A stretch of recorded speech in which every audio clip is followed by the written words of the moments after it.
Era uma noite de quarta-feira. O meu dia tinha sido um dia típico de um jovem pastor urbano na grande cidade de São Paulo. Algumas visitas pastorais, algumas questões administrativas, muito trânsito ao longo do dia. Agora eu dirigia calmamente para casa depois de ter pregado na minha igreja no culto da noite. Estava muito cansado. De repente senti um calafrio, um tremendo mal-estar em todo o corpo. Percebi que estava doente. Durante toda aquela noite, a minha esposa fez todos os esforços e esgotou todas as suas receitas caseiras para diminuir meu sofrimento, mas em vão. Pela manhã eu mal conseguia me movimentar. Imaginei logo que se tratava de alguma coisa muito séria. Fui levado ao hospital e me internaram imediatamente. Cada pessoa que vinha ao quarto me ver, eu perguntava sempre a mesma coisa. Qual é o meu problema? Qual é a minha doença? Ninguém sabia dizer. Por vários dias eu permaneci internado, tomando soro, sendo medicado, mas nada acontecia. Ninguém descobria o que eu tinha.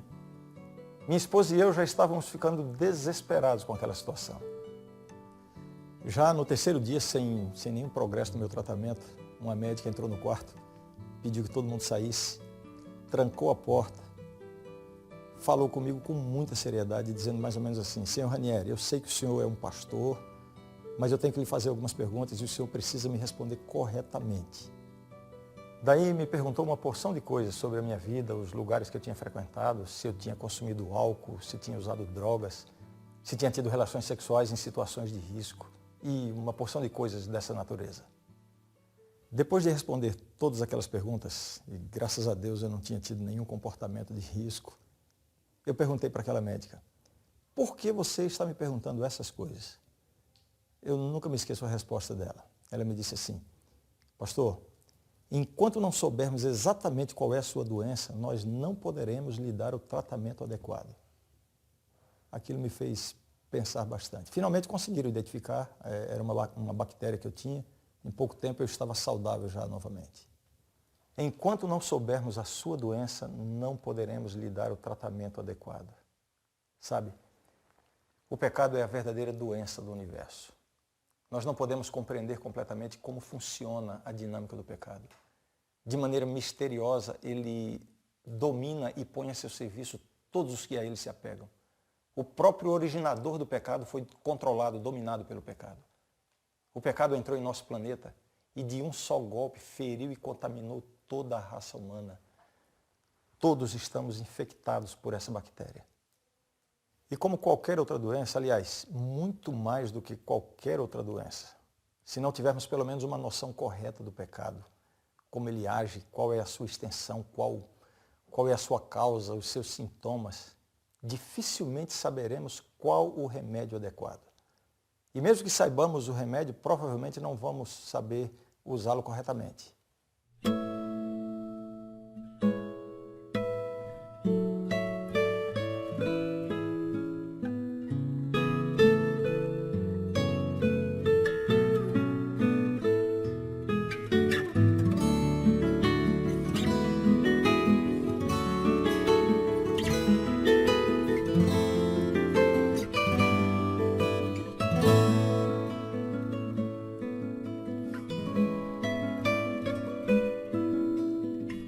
Esta é a série Perfeição. Episódio de hoje: Pecado e natureza pecaminosa.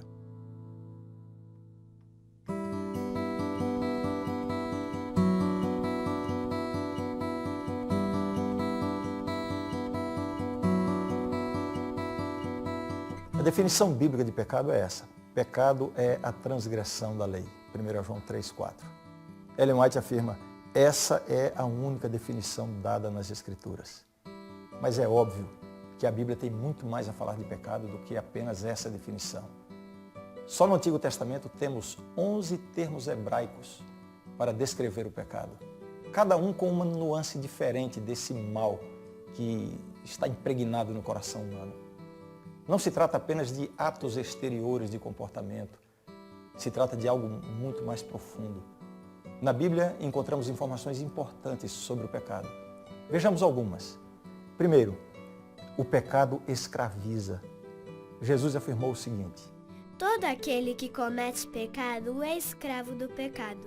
Segundo, o pecado contamina todo o ser. Toda a cabeça está doente e todo o coração enfermo.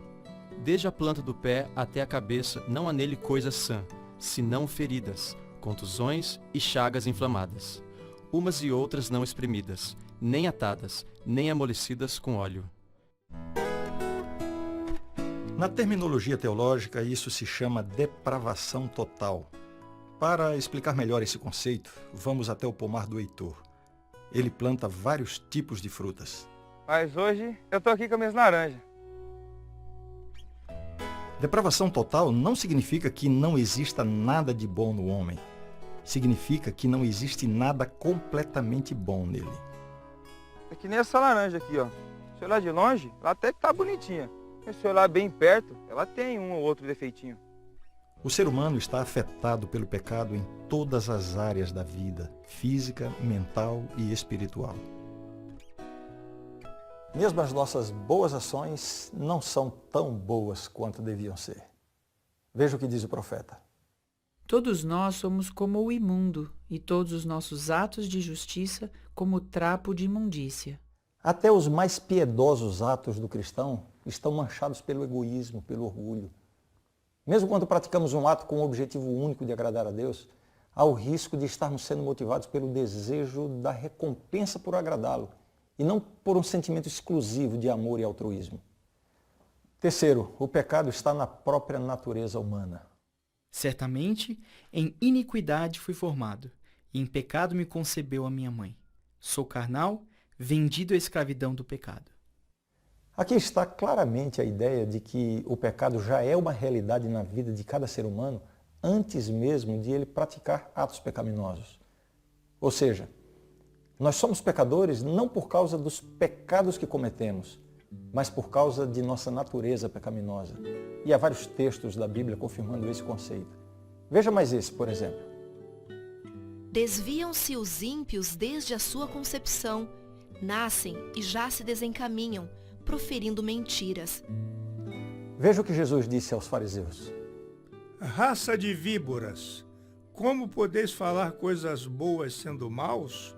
Porque a boca fala do que está cheio o coração. Ações e palavras malignas se desenvolvem a partir dos pensamentos do coração. Porque do coração procedem maus desígnios, homicídios, adultérios, prostituição, furtos, falsos testemunhos, blasfêmias. A própria Ellen White expande a noção de pecado para algo mais profundo do que meramente a questão do comportamento ou da transgressão exterior da lei. Lepra do pecado, profundamente arraigada, mortal e impossível de ser purificada por poder humano. Essa é a situação de cada ser humano. Esse pecado com letra maiúscula, essa natureza pecaminosa, não é algo passivo que se possa vencer facilmente pela força de vontade ou por uma atitude mental positiva. Não. Trata-se de algo que nos impulsiona para o mal, além das nossas forças, além das nossas decisões. Não é só uma questão de escolhas erradas. Essa realidade é bastante realçada por Paulo em suas epístolas. Veja só algumas de suas declarações. Mas vejo nos meus membros outra lei que, guerreando contra a lei da minha mente, me faz prisioneiro da lei do pecado que está nos meus membros. Porque a carne milita contra o espírito, e o espírito contra a carne, porque são opostos entre si, para que não façais o que porventura seja do vosso querer. Você percebe? Está além do controle da mente. Paulo descreve ainda as obras da carne. Prostituição, impureza, lascívia, idolatria, feitiçarias, inimizades, porfia, ciúmes, iras, discórdias, dissensões, facções, invejas, bebedices, glutonarias e coisas semelhantes. Vemos, portanto, que tanto no pensamento de Jesus como no de Paulo, os atos pecaminosos são o produto, o resultado da natureza humana. Em cada ser humano há uma forte inclinação em direção ao mal. Um autor fez a seguinte descrição. O único ser humano sem pecado nas Escrituras é Jesus. Somente dele nós lemos que ele não conheceu o pecado, que ele era separado dos pecadores e que nenhum dolo foi achado em sua boca.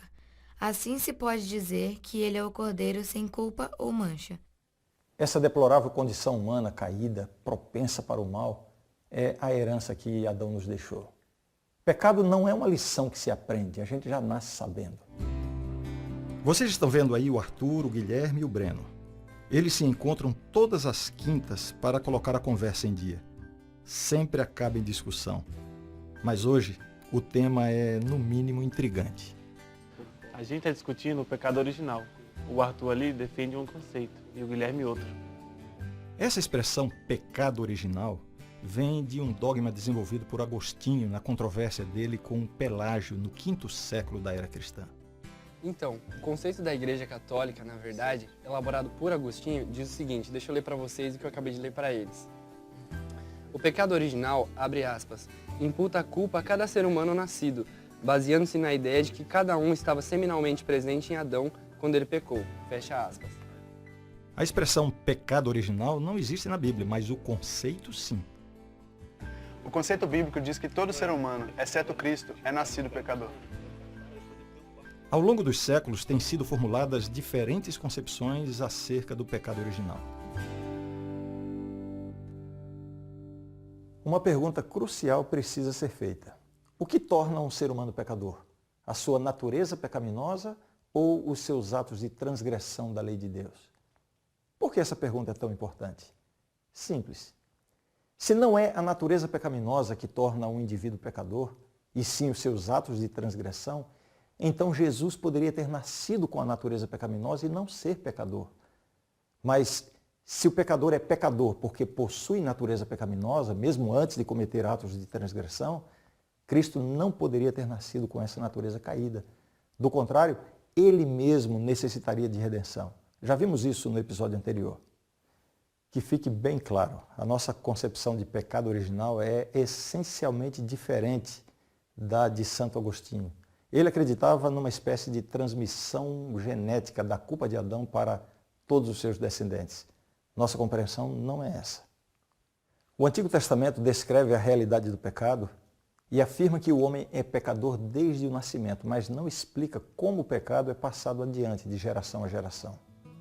Paulo é o único escritor bíblico que explica essa conexão do pecado de Adão com a nossa morte e com a nossa natureza pecaminosa. Visto que a morte veio por um homem, também por um homem veio a ressurreição dos mortos. Porque assim como em Adão todos morrem, assim também todos serão vivificados em Cristo. Portanto, assim como por um só homem entrou o pecado no mundo e pelo pecado a morte, assim também a morte passou a todos os homens, porque todos pecaram. Veja agora a complicação desse texto. Na primeira parte é dito que a morte entrou no mundo pelo pecado de Adão. O texto diz, assim como por um só homem entrou o pecado no mundo e pelo pecado a morte. A parte final afirma que a morte passou a todos os homens porque todos pecaram. Epa, espera aí. O texto possui certa ambiguidade, você notou? Primeiro, afirma que a morte entrou no mundo pelo pecado de Adão. Depois afirma que a morte passou a todos os homens porque todos pecaram. E agora? Nós estamos sujeitos à morte porque Adão pecou ou porque nós pecamos? Morte aqui se refere à condenação do pecado, à morte eterna. Aqui há duas possibilidades. Primeira possibilidade. A morte entrou no mundo porque Adão pecou. E a morte passou para nós porque nós pecamos. Nossa condição de condenados à morte não tem nada a ver com o pecado de Adão. Ele ficou sujeito à morte por causa do pecado dele.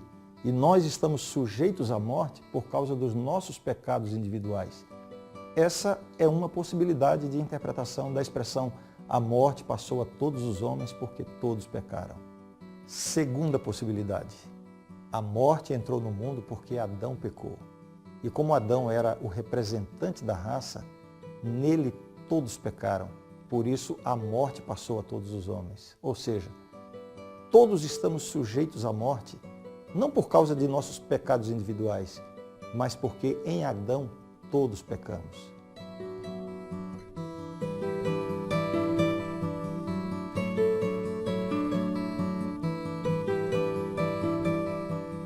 Aqui está a dificuldade de Romanos 5,12. Os especialistas no grego bíblico Afirmo que essas duas interpretações são gramaticalmente possíveis. A questão é, e teologicamente, qual está correta? E você sabe, a única forma confiável de interpretar um texto bíblico difícil é deixar que a própria Bíblia o explique. Na sequência desse mesmo texto, nos versos 17 a 19, Paulo deixa claro que nós nos tornamos sujeitos à morte não por causa dos nossos pecados individuais, mas por causa do pecado de Adão. Se pela ofensa de um e por meio de um só reinou a morte, muito mais os que recebem a abundância da graça e o dom da justiça reinarão em vida por meio de um só, a saber, Jesus Cristo. Pois assim como por uma só ofensa veio o juízo sobre todos os homens para condenação, assim também, por um só ato de justiça, veio a graça sobre todos os homens para a justificação que dá vida. Um conceituado comentarista bíblico dá a seguinte explicação. Não é simplesmente porque Adão é o ancestral da espécie humana que se diz que todos pecaram em seu pecado. De outra forma, poder-se-ia argumentar que porque Abraão creu em Deus, todos os seus descendentes foram necessariamente envolvidos em sua crença. É porque Adão é a raça humana. Entendeu? Ele era a humanidade. Portanto, a queda dele foi a queda de toda a raça. Esse conceito é reforçado pelo paralelo que há entre Adão e Cristo. Se em Adão todos pecamos, em Cristo todos morremos. Paulo confirma essa ideia em 2 Coríntios 5,14. Um morreu por todos, logo todos morreram. Ou seja, se a vitória de Cristo é a vitória de todos os que ele representa, da mesma forma a derrota de Adão foi a derrota de todos os que ele representava, ou seja, a humanidade toda. Assim, o pecado de Adão nos fez a todos condenados e a morte de Cristo nos dá a todos o acesso à salvação. Isso significa que depois da queda de Adão, todos os seres humanos já nascem na condição de condenados e necessitados de redenção. Isso é claro, isso é bíblico. Nós somos pecadores por natureza e não por comportamento. O comportamento pecaminoso é a expressão de nossa natureza pecaminosa. Isso significa que nós somos pecadores mesmo antes de pecar. Paulo explica isso de forma dramática em Romanos 7. Quem faz isto já não sou eu, mas o pecado que habita em mim. Se eu faço o que não quero, já não sou eu quem o faz, e sim o pecado que habita em mim. Repetidamente, Paulo se refere à sua natureza pecaminosa como o pecado que habita em mim. Outro comentarista afirma o seguinte a esse respeito. O pecado não consiste meramente de atos e pensamentos errados, mas também de pecaminosidade, uma disposição interior inerente que nos inclina a atos e pensamentos errados. Dessa forma, não é simplesmente que somos pecadores porque pecamos. Nós pecamos porque somos pecadores. É isso aí. O pecado não é como um problema físico hereditário transmitido geneticamente, como na formulação de pecado original de Santo Agostinho. Segundo ele, através da procriação sexual, Adão transmitiu sua natureza caída, culpa e corrupção à sua posteridade. Não é assim, está errado. O pecado é, sobretudo, um problema espiritual. Existe sim uma carga hereditária de degeneração física, até mesmo de defeitos de caráter transmitidos hereditariamente. Mas tudo isso é o resultado, a consequência da queda. O pecado original é uma inata inclinação para o mal, presente na natureza humana desde a queda de Adão e Eva. Ellen White explica isso. Em resultado da desobediência de Adão, todo ser humano é transgressor da lei, vendido sobre o pecado. A menos que se arrependa e se converta, ele está sob a escravidão da lei, servindo a Satanás, caindo aos enganos do inimigo e dando testemunho contra os preceitos de Jeová. Dizer que Jesus nasceu na mesma condição que eu e você, com essa natureza corrompida, significa implicitamente afirmar que ele está na mesma categoria de pecadores em que nós nos encontramos e que, consequentemente, também necessita de redenção. Não existe argumento sólido para defender a natureza caída de Cristo sem fazer dele um pecador. Mas aí alguém pode argumentar assim: Pecado é a transgressão da lei e Cristo não transgrediu a lei. Por isso, mesmo tendo natureza pecaminosa, ele não é pecador. Mas aí vem Paulo e se refere a essa natureza pecaminosa como o pecado que habita em mim. Ele diz isso em Romanos 7, 17 e 20. Ou seja, se tem natureza pecaminosa, é pecador, mesmo que não tenha cometido atos pecaminosos. Nós não somos pecadores e perdidos por causa de nossos pecados individuais, de nossos atos de transgressão. Estamos assim porque somos descendentes de Adão. Por isso, Cristo tinha que ser diferente. Significa que ele não era realmente descendente de Adão? Não, não é isso. Para quem crê na natureza caída de Cristo, afirmar que Jesus nasceu diferente de nós é quase um sacrilégio. É como se isso fosse uma forma de acreditar na Imaculada Conceição. Nada a ver.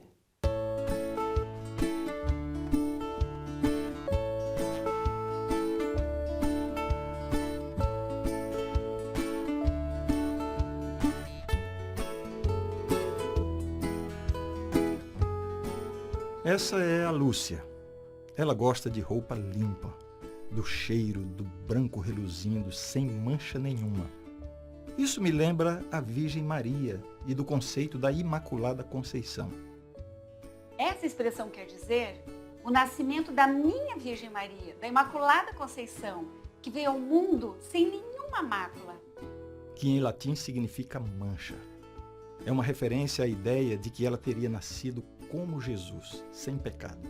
Sabe, no dogma católico é explicado que desde o começo de sua existência, a Virgem Maria foi preservada por Deus da falta de graça santificante que aflige todo o resto da humanidade. Lembra da reza? Ave Maria, cheia de graça, o Senhor é convosco, bendita sois isso. vós entre O as dogma também declara que Maria, em toda a sua vida, jamais pecou uma vez sequer. tão limpa, tão pura, uma santa. Ah, agora sim.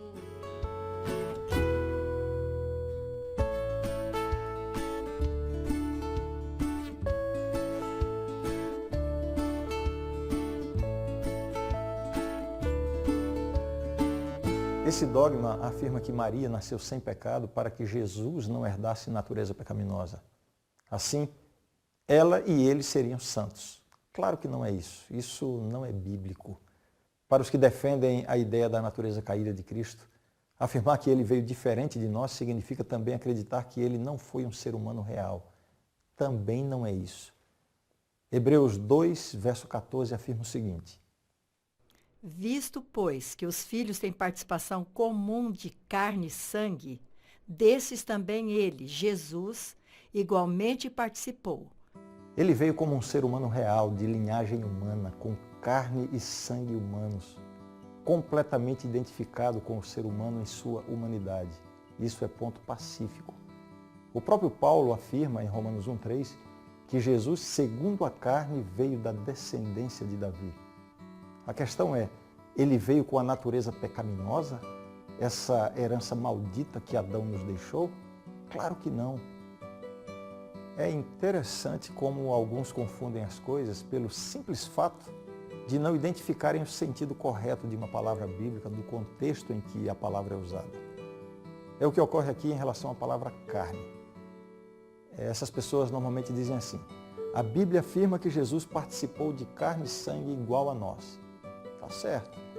Mas aí concluem: se a nossa carne é pecaminosa, então Jesus veio em carne pecaminosa. A palavra carne tem mais de um sentido na Bíblia. Pode significar a matéria da qual é formado o nosso corpo, em sentido neutro, nem boa nem má, e Jesus veio com essa carne. Ou pode significar a natureza pecaminosa, essa natureza que está em oposição à natureza espiritual. É como a palavra mundo, por exemplo. Pode significar o sistema de pecado comandado pelo diabo, ou pode significar a totalidade da humanidade, ou o lugar de habitação da humanidade. Por isso, a Bíblia nos ordena: não ameis o mundo, e ao mesmo tempo diz que Deus amou o mundo de tal maneira. Dizer que Jesus veio em carne igual a nós está certo. Ele foi verdadeiramente humano, tinha carne humana. Agora, dizer que ele veio em carne pecaminosa igual a nossa, não. Essa carne, essa inclinação para o pecado é em si mesma contrária ao caráter de Deus. Paulo afirma o seguinte: o pendor da carne é inimizade contra Deus, pois não está sujeito à lei de Deus. Romanos 8:7. Portanto, se Jesus tivesse nascido com carne pecaminosa como a nossa, ele já teria nascido em inimizade contra Deus. E sabemos que isso não aconteceu. Muito bem, para concluir, eu quero reforçar algumas ideias importantes que apresentamos neste episódio sobre pecado e natureza pecaminosa. A definição bíblica de pecado é transgressão da lei, mas nós reforçamos que o pecado é algo muito mais profundo do que meros atos de transgressão. Ele é parte da natureza humana caída. Vimos também que a transgressão de Adão lançou toda a raça numa condição de pecado. O pecado original, não no conceito da tradição dogmática, mas do ponto de vista da Bíblia, consiste dessa inclinação natural para o mal. Paulo se refere a isso como o pecado que habita em mim. O que faz de nós pecadores definitivamente não são os atos pecaminosos que praticamos, mas é o próprio fato de sermos descendentes de Adão e herdeiros dessa pecaminosidade. É fundamental para a fé entendermos que Jesus é o único ser humano que não esteve sujeito a essa terrível cadeia de transmissão da pecaminosidade. Se ele tivesse a mesma natureza pecaminosa que nós, ele não poderia ser a solução do problema, porque ele seria parte do problema. Para finalizar, eu reforço a mensagem de Romanos 5,12. Porque, como pela desobediência de um só homem, muitos se tornaram pecadores, assim também, por meio da obediência de um só, muitos se tornarão justos. Cristo pode ser o nosso Salvador porque ele venceu onde Adão foi derrotado. Ele veio continuar o que Adão havia interrompido. Ele veio mostrar ao universo que Adão poderia ter obedecido. Quanto a você e a mim, só há um caminho para o céu: nos apegarmos a Jesus Cristo. No próximo episódio, nós vamos analisar e confrontar uma grande quantidade de textos de Ellen White sobre a natureza humana de Cristo. Será desafiador nos depararmos com afirmações contundentes que Cristo tinha uma natureza caída e com outras afirmando que ele não tinha natureza caída. O tema do próximo episódio será, portanto, crucial para o nosso estudo sobre perfeição.